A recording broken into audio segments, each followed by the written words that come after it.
Assalamualaikum warahmatullahi wabarakatuh dan selamat siang, jumpa kembali pelajaran matematika hari ini. Mudah-mudahan semua sehat dan tetap semangat.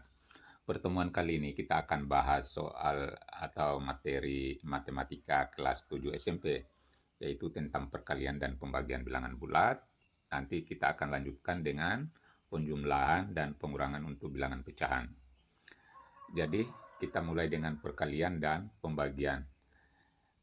Pertama-tama kita harus tahu dulu apa itu perkalian. Jadi perkalian itu sesungguhnya adalah penjumlahan berulang. Misalnya 2 kali 3. Itu artinya 2 kali 3 berarti 3 tambah 3 sama dengan 6. Kalau 5 kali 3 berarti 3, 3, 3, 3 sebanyak 5 kali sama dengan 15. Jadi itulah arti perkalian. Dalam matematika, lambang kali ini diberi simbol seperti ini. Ini dibaca kali. Biasa juga titik 2 titik 3. Ah, ini juga dibaca 2 kali 3. Biasa juga kurung. Misalnya 2 dalam kurung 3. Artinya 2 kali 3. Ini sama-sama lambang daripada kali. Jadi ini hasilnya 6, juga ini hasilnya 6. Untuk perkalian. Kalau perkalian, positif kali positif, itu hasilnya positif. Contohnya 3 kali 4, itu 12. Negatif kali negatif, hasilnya positif. Contohnya ini nomor 2. Negatif 3 kali negatif 4 sama dengan positif 12. Contoh aturan ketiga, kalau positif dikali negatif, itu hasilnya negatif. Nah, ini contohnya di bagian contoh 3. Positif 3 kali negatif 4, hasilnya negatif 12. Contoh keempat, sifatnya negatif kali positif sama dengan negatif. Ini contoh keempat. Negatif 3 kali positif 4, hasilnya negatif 12. Jadi kesimpulannya ini kalau ada misal satu negatif begini, kalikan dengan positif, hasilnya negatif.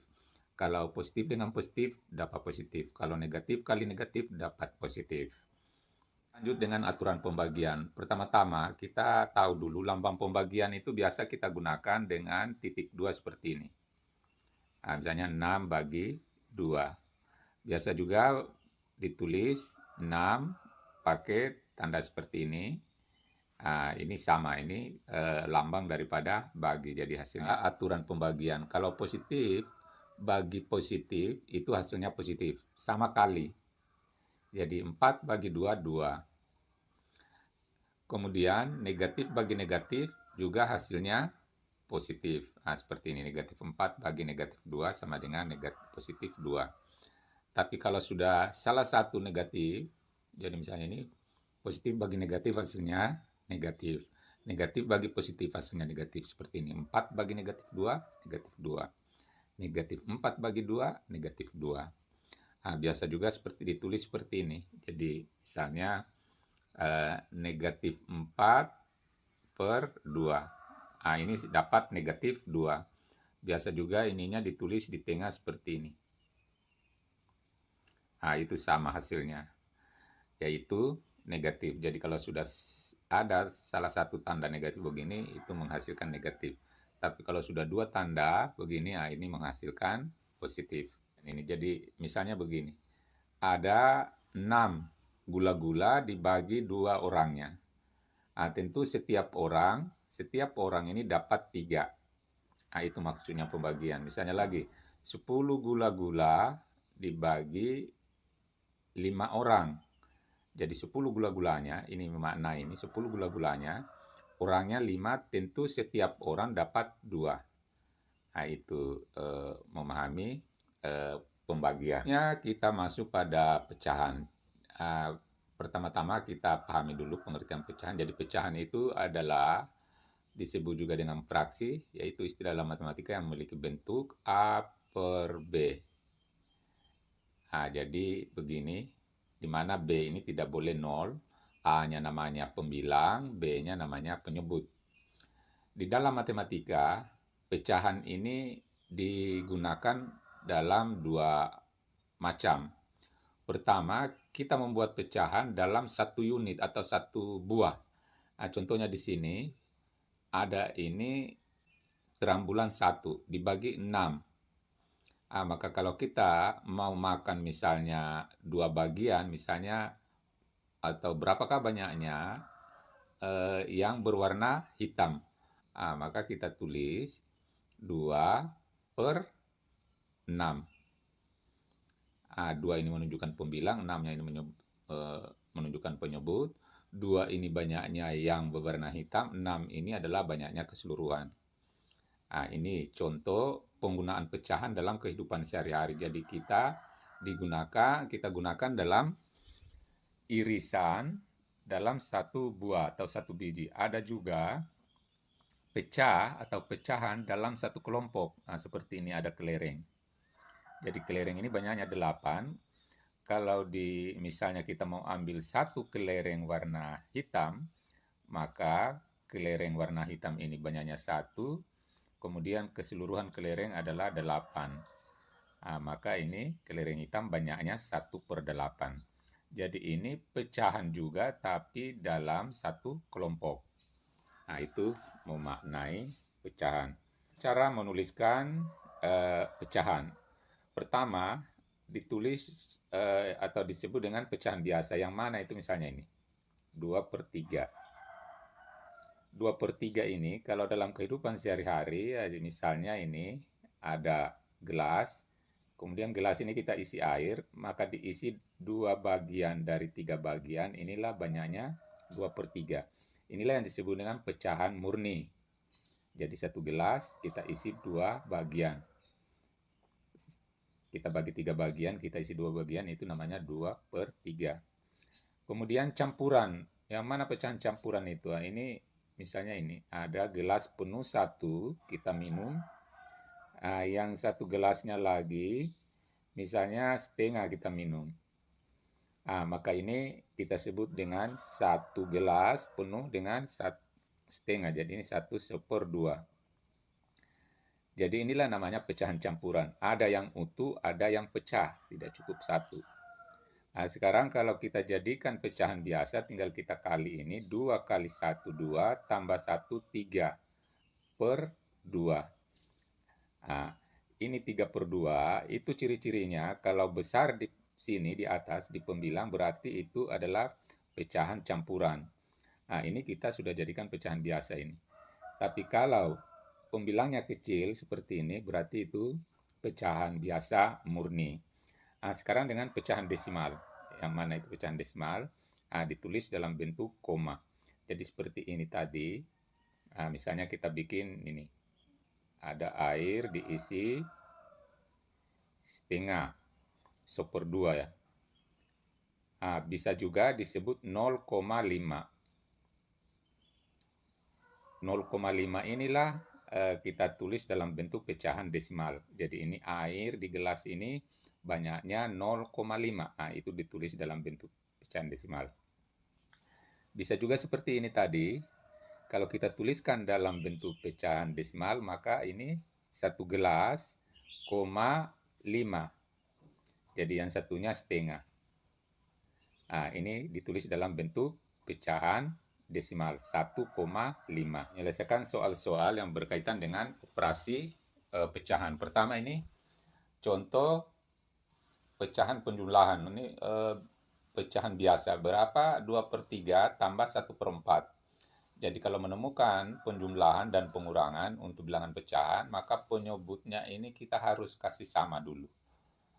Jadi kita cari bilangan berapa dibagi 3 bisa juga dibagi 4. Di sini adalah 12. Bisa juga kita cari dengan KPK-nya 3 dan 4. Jadi kita cari dulu kelipatannya 3 itu adalah 3, 6, 9, 12, 15, 18, 21, 24 dilipat tambah-tambah 3. Inilah angkanya dan seterusnya. Kemudian kelipatan 4 itu adalah 4, 8, 12, 16, 20, 24, lompat-lompat 4. Setelah kita lihat, yang sama di sini adalah angka 12 ini. Inilah yang disebut dengan KPK-nya, kelipatan persekutuan terkecil. 12 inilah yang dibikin sebagai penyebut. Jadi ini 12, 12, 12, 12, 12. Jadi 3 ini diganti dengan 12, 4 ini diganti 12. Pokoknya ini 12 semua. Kemudian untuk mendapatkan angka, mengganti 2 ini, untuk mendapatkan 8 ini tinggal kita bagi 12 bagi 3, 12 bagi 3, 4. 4 kali 2, 8. Nah, inilah asalnya 8. Kemudian asalnya ini 3.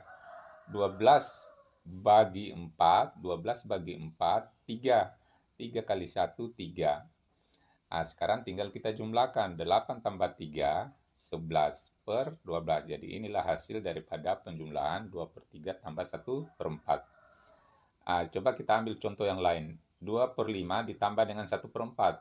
Samakan penyebut dulu. Penyebutnya KPK-nya adalah 20. Kenapa 20? 20 ini bilangan paling kecil, bisa dibagi 5, bisa bagi 4. Sesudah kita dapatkan penyebutnya 20, kita bagi ini 20 bagi 5, 4. 4 kali 2, 8. 20 bagi 4, 5 kali 1, 5. Sudah itu kita jumlahkan 8 tambah 5, 13. Jadi 13 per 20. Begitu juga ini. Bilangan yang kecil bisa bagi 3 bagi 5 adalah 15. Caranya bisa cari dengan cari kelipatan ini tadi, kelipatan 3, kelipatan 5. Sekarang sesudah itu untuk mengisi ini, tinggal 15 bagi 3, 5. 5 kali 2, 10. 15 bagi 5, 3. 3 kali 1, 3. 10 tambah 3, 13. Itu sama cara pengurangan. Jadi kalau menyelesaikan penjumlahan, itu harus sama penyebutnya. Kalau sudah sama, misalnya begini, 1/3 tambah 2 per 3, ini sudah sama penyebutnya. Ini tidak usah lagi disamakan, langsung jumlahkan ini. Pembilangnya 1 tambah 2, 3. Per penyebutnya 3. Begini. Kalau sudah sama penyebut. Tapi kalau tidak sama harus disamakan.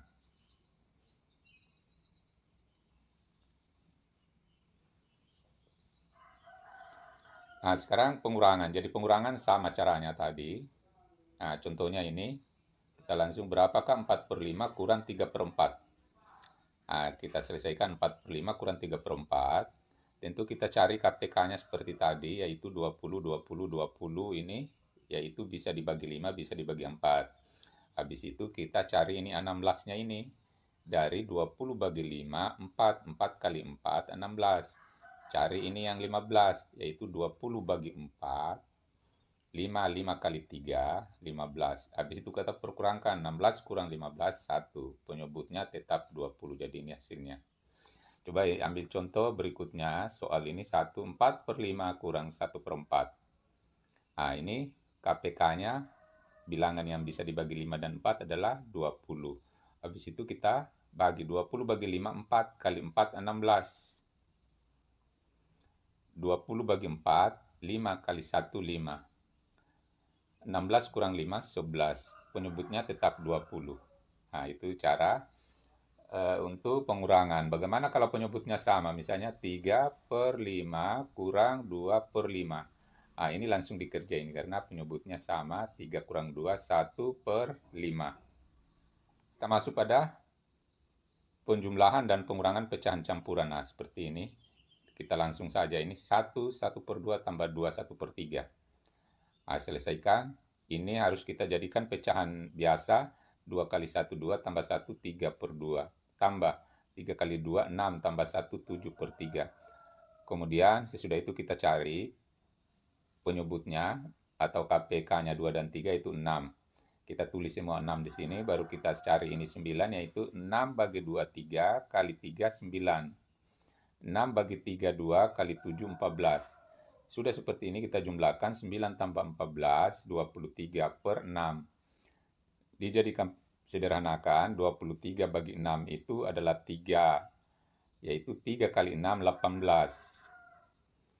23 kurang 18 adalah 5. Ini sisanya simpan di atas baru per 6. Jadi sama halnya untuk menyelesaikan pengurangan, sama persis caranya, tinggal tanda kurang yang kita letakkan pada di sini.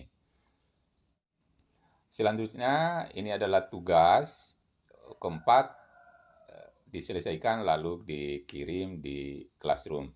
Itulah pembahasan kita, mudah-mudahan ada manfaatnya. Wassalamualaikum warahmatullahi wabarakatuh.